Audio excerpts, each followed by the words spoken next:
inversionista, ¿cómo estás? Por acá Pablo Bamondes de Bamondes Consultores. Hoy vengo en modo podcast, en modo reflexión. No hablaremos de mercado esta vez, sino que vamos a reflexionar un poco acerca del dinero, acerca de ciertas cosas que generalmente las personas no hablan mucho, ¿ya? Y siempre nos centramos como un poco en los números y en cuánto dinero hay, en cuánto dinero no hay, ¿ya? Bamondes Consultores, mi empresa de consultoría, donde estamos principalmente, estamos ofreciendo alternativas de inversión a todos nuestros clientes, a todos nuestros potenciales clientes y amigos.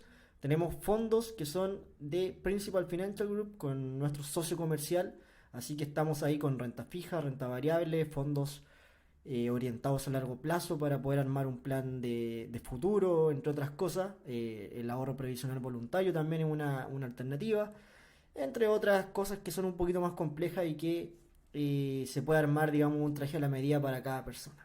Entonces puedes encontrar nuestros datos de contacto en www.bamondesconsultores.com. Dicho esto, vamos a continuar con esta presentación. Y una de las cosas que me gusta hablar siempre cuando quiero reflexionar sobre el dinero es un poco acerca de el propósito. El propósito y el por qué hacemos las cosas, ¿ya? Y el hecho de que yo esté aquí hablando con ustedes en este video, en este podcast, es porque tengo un propósito y es un propósito bastante claro ya hace un tiempo atrás y se los quiero contar. Y mi propósito es ayudar a crear mejores vías financieras a través de la educación financiera y a través de las inversiones, ¿ya? Esto es lo que a mí me motiva a poder trabajar en esto, a poder ayudar a las personas, a mis clientes y además poder tratar de llegarle cada vez a más personas con este mensaje de de vía financiera, de una vía financiera mejor, de que puedes tener una educación financiera que te ayude a tener mejores resultados en el futuro y además conocer los instrumentos de inversiones que son los vehículos en los cuales puedes llegar a esos mejores resultados. Entonces, eso es un poco lo que generalmente me gusta comenzar diciendo cuando voy a reflexionar sobre temas financieros.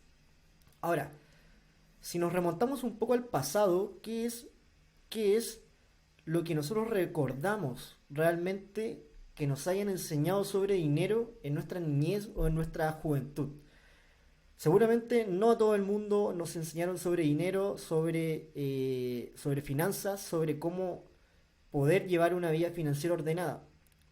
Probablemente en nuestros hogares muchas personas o en nuestra familia eh, siempre se habla como el dinero como un tema tabú, como algo que no, como algo que de repente no se puede hablar en la mesa, como que algo de repente que es incómodo hablar con tu pareja, con tus hermanos, con tu familia, qué sé yo.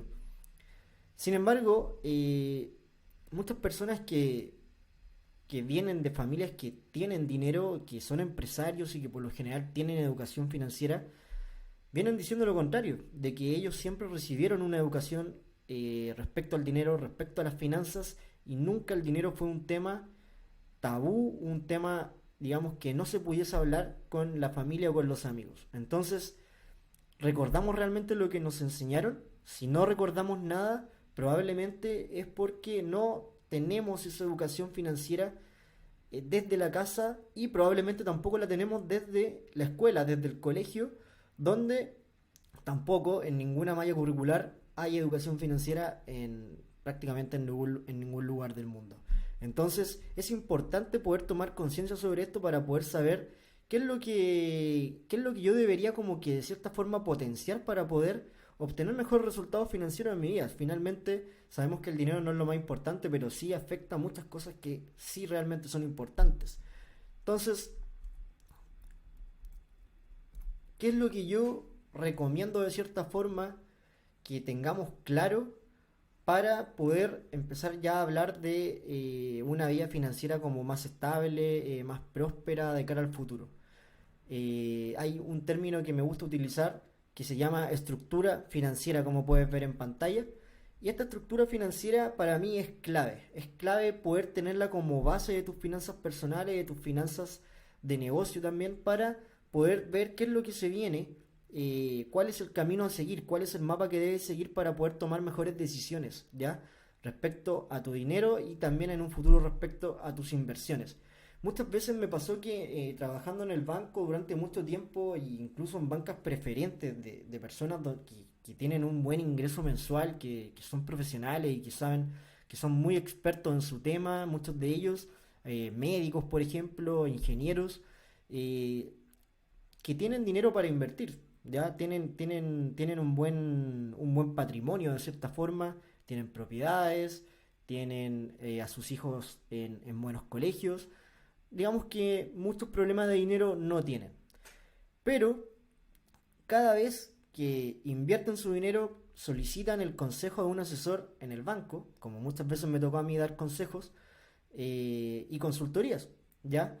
Y de repente cuando las cosas no salían muy bien, porque sabemos que los mercados son volátiles, sabemos que hay cosas externas que influyen en las inversiones en el corto plazo, ¿ya? Cuando una persona de estas características viene e invierte, ¿ya? Probablemente invierte una cantidad X, pero esa cantidad X no tiene claro cuál es la estructura. Entonces, cada vez que hay una bajada de mercado o hay un ajuste de mercado, inmediatamente estas personas no reaccionan bien porque sienten que finalmente la inversión no sirve y que se está como de cierta forma comiendo su capital y su dinero. Y eso no es así, ya eso no es para nada así. Ahora, yo entiendo cuando se pierde valor en una inversión. Me ha pasado también personalmente. Nadie puede predecir ni ganarle a los mercados. Pero lo que sí se puede hacer es tomar precauciones, ¿ya? Y la estructura financiera es una de las formas de poder ser precavido con tu dinero y también en un futuro con tus inversiones. ¿A qué me refiero con esto? Que si tú tienes clara esa estructura y para qué es cada peso que tú tienes en tu cuenta o en tus inversiones, puedes estar muy tranquilo a la hora de invertir y de que hayan ajustes o de que hayan acontecimientos que no se esperan. Entonces, vamos viendo un poco qué es lo que es esta estructura financiera. Para mí la estructura financiera es partir siempre, si tienes deudas, ya, partir siempre por tener tu deuda ordenada o pagar todas tus deudas simplemente, ya. Tener tus deudas ordenadas, es decir, que estén dentro de una carga financiera aceptable y por otro lado, si puedes pagar todas tus deudas, ya eso como que de cierta forma te haría aprobar el paso número uno de la estructura financiera que yo propongo. El hecho de tener controladas tus deudas o finalmente ya todas tus deudas pagadas o casi pagadas. Pero lo más importante es que esté en control la deuda, porque cuando una deuda sale de control es cuando realmente comenzamos a perder dinero, comenzamos a pagar intereses que no corresponden y ahí entramos como en una bola de nieve que suele durar mucho tiempo. Número 2 es la línea de oxígeno, ya que yo le llamo la línea de oxígeno como al fondo de emergencia que debemos tener todas las personas para poder asegurarnos de que estamos con cierta previsión ante eventos desfavorables que puedan pasar, por ejemplo, con nuestra familia, con nuestros hijos, con nuestra pareja, con nosotros mismos, temas de salud, deudas inesperadas, pagos inesperados, mejor dicho, etcétera, o gastos inesperados. Esta línea de oxígeno yo recomiendo que al menos sea un mínimo de 6 meses de tus ingresos o de tus gastos, ¿ya? Recurrentes. Es decir, si, si tú tienes, no sé, una renta de 2 millones, deberías tener al menos unos 10 a 12 millones ahí como fondo de emergencia. Ahora, es una recomendación. ¿Podrían ser 3 meses? Sí, podrían ser 3 meses. Todo depende un poco de cuál es el nivel de riesgo que tú aceptes ante esa emergencia, ¿ya? O ante el concepto de emergencia. Sin embargo, siempre es recomendable tener algo ahí separado para emergencia. Y es acá donde entra un poco el tema de poder ordenar cada espacio o cada monedero, por así decirlo, de tu dinero porque por lo general me pasaba en el banco que muchas personas invertían, no sé, todo lo que tenían prácticamente lo dejaban todo en una inversión y listo. O sea, no veía como un mayor orden ahí, ¿ya? Al menos no escuché nunca a nadie que me comentara que tenía una estructura financiera. Y yo tampoco era mi función como consultor de inversiones propiamente tal de un banco, poder decirle a una persona, sobre todo de una banca preferente, enseñarle yo a cómo llevar su dinero. Sin embargo, esto es lo que yo propongo hoy día, ¿ya? Como contenido propiamente tal. Y número 3 el ahorro de largo plazo, el ahorro de largo plazo es un ahorro que ya nosotros estamos viendo para, para el retiro, por así decirlo. Ya es decir, para los 60, 65 años o 55 años si te quieres retirar antes, ahí tú tienes que armar un buen plan de retiro. Entonces, ese ahorro de largo plazo también debe estar separado de tus dineros, digamos, como de inversiones más tradicionales. Porque tú ahí, en ese ahorro de largo plazo, puedes tomar riesgos, ¿ya? Puedes tomar algún tipo de riesgos. Ahora, ahí dice sin riesgo, claro, porque me refería a que podías, eh, po- tú podías como que elegir qué nivel de riesgo tomar ahí, ¿ya? Sin embargo, a medida que más tiempo tengamos para poder invertir, ya a medida que más tiempo tengamos para poder invertir, podemos darnos como el lujo de poder tomar más riesgos. Ahora, cuando yo me refiero a ahorro, me refiero que el ahorro por lo general, cuando hablamos de ahorro e inversión, el ahorro por lo general, claro, se suele decir que en un ahorro no se toma riesgo, pero al ser de largo plazo, sí podría tomarse un riesgo. Verso en una inversión que en una inversión propiamente tal, por definición, se deberían tomar riesgos. Y número 4 ya número 4 es las inversiones. Llegamos al punto que más me gusta, al punto más entretenido de la estructura financiera que yo propongo, que la trato de simplificar mucho para que tampoco sea un tema tan complicado para las personas. Inversiones. Y acá es donde yo digo se asumen riesgos, porque ya por definición en una inversión se asumen riesgos. Y acá podríamos encontrar la inversión activa y la inversión pasiva. ¿Cuál es la diferencia? Básicamente que en las inversiones activas yo coloco mi tiempo y en la inversión pasiva prácticamente no coloco nada de tiempo. O sea, es muy mínimo si es que hay, ¿ya? Una inversión activa, por ejemplo, podría ser que tú compras, no sé, un auto viejo o un auto que quizás no estaba en las mejores condiciones, tú lo arreglas, lo conseguiste a un buen precio y lo vas a revender por el triple del valor que lo compraste.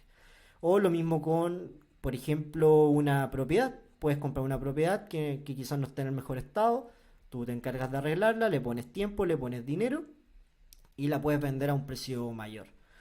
Y por otro lado está la inversión pasiva, que es la inversión básicamente que no requiere tiempo. Para las personas, por ejemplo, que ya tienen propiedades pagadas, ya bienes raíces pagados, pueden tener un flujo efectivo mediante los arriendos de estas propiedades. Ahora, las personas que la tienen con crédito hipotecario también pueden recibir un flujo y si tiene una tasa de interés baja ese crédito hipotecario, probablemente también le queda como un delta a favor y ahí también tiene un ingreso pasivo. Otro ingreso pasivo o inversión pasiva podría ser eh, los depósitos a plazo, podría ser los fondos mutuos que te generan rendimiento, podrían ser las acciones que te generan rendimiento por la variación de la acción en la bolsa y también por dividendos. Muchas acciones también pagan dividendos. Entre otras cosas, también pueden haber algunos emprendimientos que te generen inversiones o, mejor dicho, ingresos pasivos, como se conoce. Puedes, no sé, tener un libro y las ventas de ese libro te van generando ingresos recurrentemente y de forma pasiva porque el libro ya lo escribiste una sola vez. También puede pasar con un curso, una formación que la tienes en línea y la vas a vender en reiteradas ocasiones, etcétera. Y así pueden haber otro tipo de inversiones pasivas que no requieran mucho de tu tiempo. ¿Ya? Entonces, esa es un poco la estructura financiera que yo estoy proponiendo para que las personas puedan entender eh, en qué momento, digamos, poder eh, invertir y además poder separar esas inversiones bajo estos conceptos. Entonces, yo siempre sabría de que, por ejemplo, por un lado voy a tener mi línea de oxígeno, por otro lado voy a tener mi ahorro de largo plazo, que lo voy a cuidar, voy a asumir riesgo, pero no tanto.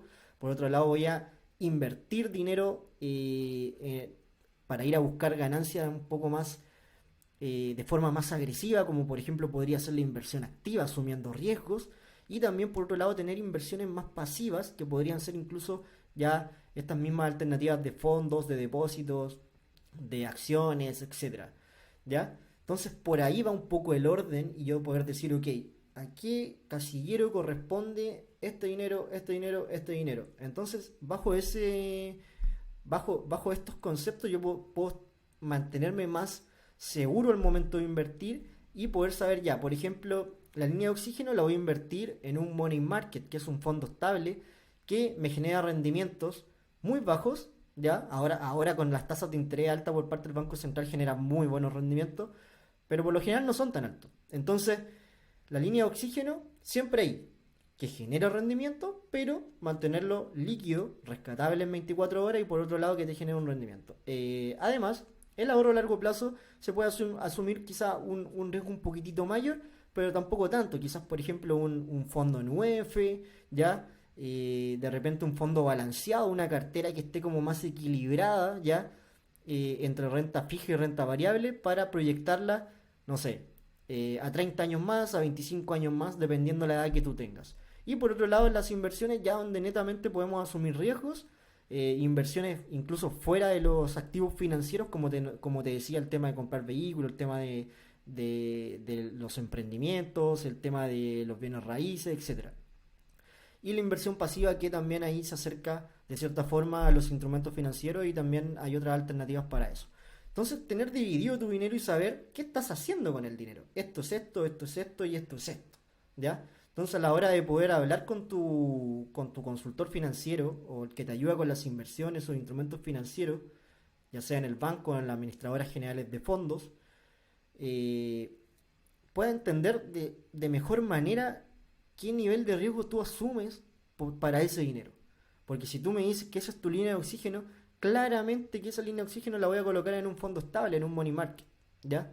Pero si me dices que ese es un dinero de largo plazo, claramente voy a armar un portafolio mucho más equilibrado, más balanceado para tu inversión. Y así sucesivamente. Esa es un poco la lógica que se genera respecto a la estructura financiera. Entonces el sistema financiero en Chile se compone principalmente obviamente de los bancos, administradoras de fondos, corredores de bolsa, entre otras corredores de seguro, compañías de seguro, entre otras, ¿ya?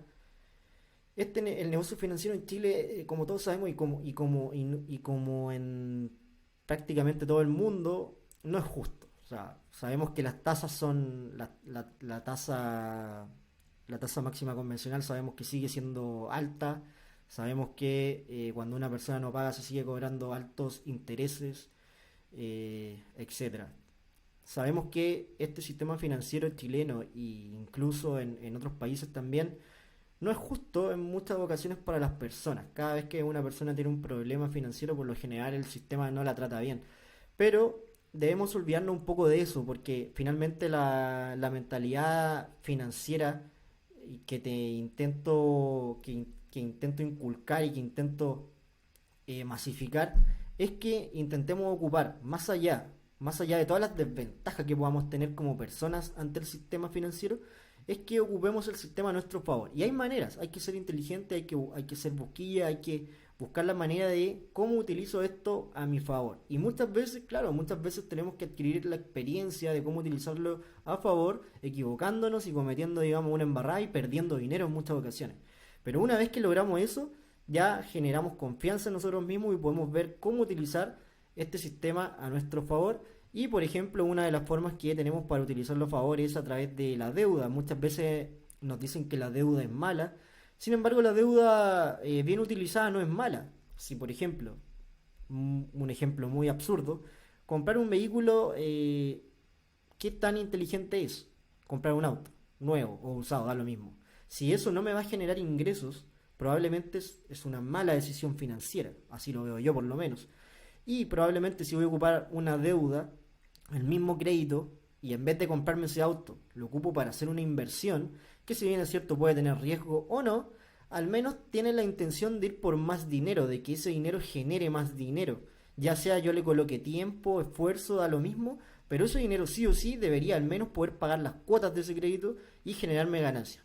Entonces, hay maneras y maneras. Muchas veces a las personas les da miedo hacer negocios eh, con, con créditos, con préstamos, porque claro, sabe que si las cosas no funcionan o el negocio no funciona como lo esperaba, probablemente se va a quedar clavado con esa deuda. Pero mira, finalmente si tú lo ves de una u otra forma, si te compras un vehículo o cualquier cosa que no tiene valor o simplemente te lo gastas en tonterías o de repente, qué sé yo, en tantas cosas que se puede gastar el dinero, finalmente vas a quedar con la deuda igual. sea, si haces un viaje vas a quedar con la experiencia, pero la deuda va a estar igual.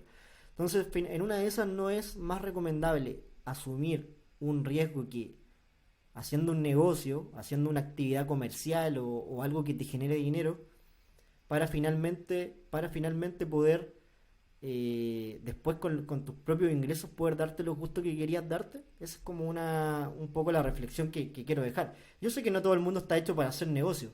Sin embargo, hay que tener cuidado también con la deuda y tratar, ojalá, si es que tienes las habilidades comerciales y tienes las ganas de emprender y de hacer negocios, utilizar la deuda a tu favor. Y esa es una forma de cómo utilizar el sistema financiero a tu favor, además de otras maneras que también existen. Ahora, ¿cómo te analizan los bancos para poder ir a buscar esa deuda? Básicamente, y diciéndolo de forma muy resumida, los bancos básicamente necesitan saber tus ingresos. Necesitan saber tus ingresos y necesitan saber que llenes como un formulario que se llama estado de situación, donde pueden ver un poco todas tus deudas, todo lo que tienes, y ahí sacan tu patrimonio, te conocen, tienen toda tu información y tus ingresos, tus cotizaciones también te los van a pedir, y con eso se hacen una idea de cuánto tú podrías como que mensualmente pagar, y te sacan como una carga financiera. Por ejemplo, cuando nosotros vamos a pedir un crédito hipotecario para comprar un departamento, una casa, eh, tu cuota no puede ser más allá del 30% de los ingresos que el banco te calcula, ¿ya? Si tú le mandas al banco todos tus ingresos, que pueden ser boletas de honorario, pueden ser un contrato de trabajo, por liquidaciones de sueldo, entre otras cosas, quizás arriendos de propiedades que tienes, qué sé yo, el banco te calcula una renta y el 30% de ese monto no puede ser más alto tu cuota de crédito hipotecario. Es decir, si por ejemplo entre todos tus ingresos te da 1 millón, tiene que ser 300.000, etcétera. Y así. Si son 3 millones, serían 900.000. Y así. Entonces, de esa forma el banco, a través de la carga financiera, va evaluándote. Por otro lado, se dice que los comités de riesgo por lo general autorizan como entre 7 a 10 veces renta las deudas. Es decir, si por ejemplo tú ganas 1 millón, tu deuda no debería ser más allá de 10 millones para que te puedan otorgar otro crédito y que las cargas financieras también te cuadren. Entonces, esa es un poco la forma y la lógica en que los bancos te van analizando para poder financiarte. Ahora, hace un tiempo atrás, salió un nuevo término, una ley que se llama la portabilidad financiera. Básicamente lo que hace la portabilidad financiera es que te hace más fácil, te hace mucho más fácil y de forma interna entre las entidades financieras los traspasos de entidades. Por ejemplo, si tú tienes un crédito de consumo en el banco A, ya, tú vas al banco B y te das cuenta que es más conveniente. Entonces tú a través de la página web del banco B ingresas la solicitud de portabilidad, identificas al banco A, que es donde tiene tu deuda actualmente, y lo lleva al banco B. Y el banco B hace todo el trámite con el banco A y tu deuda pasaría al banco B. ¿Cuál es la diferencia de la portabilidad financiera con una compra de cartera, por ejemplo? Básicamente que es más barato el trámite. ¿Ya? Cuando hacemos una compra de cartera, antiguamente cuando no estaba la portabilidad, era mucho más caro el trámite. Ahora en esto, gracias a esta ley, es un poquito más económico y más conveniente y más fácil para las personas que tienen que evitarse ciertos trámites que antes había que hacer. Ahora, soy un convencido de que siempre podemos ocupar el sistema a nuestro favor. Como les decía, soy un convencido de aquello a través de la deuda y a través de otras cosas, como por ejemplo utilizar bien las tarjetas de crédito. Podemos utilizar el sistema a nuestro favor y no solamente quejarnos de lo injusto que es. Y para ir finalizando, algunas cosas que me gustaría que sepas sobre el dinero. Básicamente, el dinero no es un juego de inteligencia, sino más bien es un juego de comportamiento, ¿ya? Conozco muchas personas muy inteligentes, genios, que no les va bien con el dinero, básicamente porque su comportamiento con el dinero no es el adecuado, ¿ya? En temas de dinero hay que comportarse de cierta forma, porque si tú eres una persona que cae ante las emociones que te genera el dinero, probablemente no te vaya bien en tu vida financiera.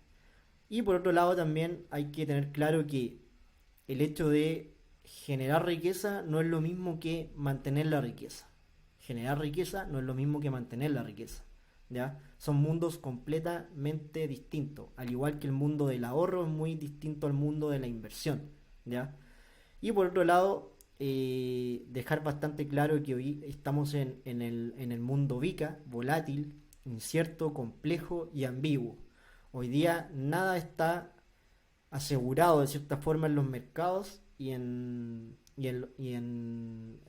digamos que en el mundo financiero, ¿ya? Porque estamos en un mundo muy cambiante. La tecnología también ha ayudado a eso, a que el mundo se vuelva muy cambiante y rápidamente.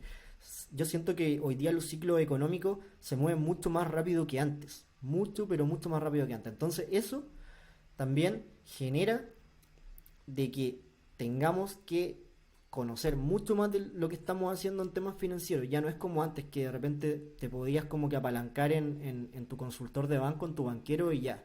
Hoy día la verdad es que no. Hoy día hay una diferencia tremenda, pero tremenda entre las personas que saben de finanzas y las personas que no saben de finanzas, las personas que reflexionan en torno al dinero y las personas que no reflexionan en torno al dinero. Hay una diferencia tremenda y abismal. Y se puede ver, se puede notar, ¿ya? Entonces, en un mundo volátil, incierto, complejo y ambiguo, mi recomendación es que estudies sobre finanzas, aprendas sobre el dinero, aprendas sobre inversiones y para eso estamos nosotros acá, para ayudarte en ese camino. Así que espero que hayas disfrutado esta presentación, te haya de cierta forma ayudado a reflexionar y por supuesto se me había olvidado decirlo, pero no olvides darle un buen like a este video si te sirvió de algo, si te ayudé a reflexionar. Dale un buen like, me ayuda bastante. También suscríbete a mi canal, que estoy recién comenzando con esto. Y obviamente la idea es que más personas puedan conocer este mensaje financiero positivo. Así que, chicos, inversionistas, un fuerte abrazo. Pablo Bamondes de Bamondes Consultores. Que estén muy pero muy bien. Chao, chao.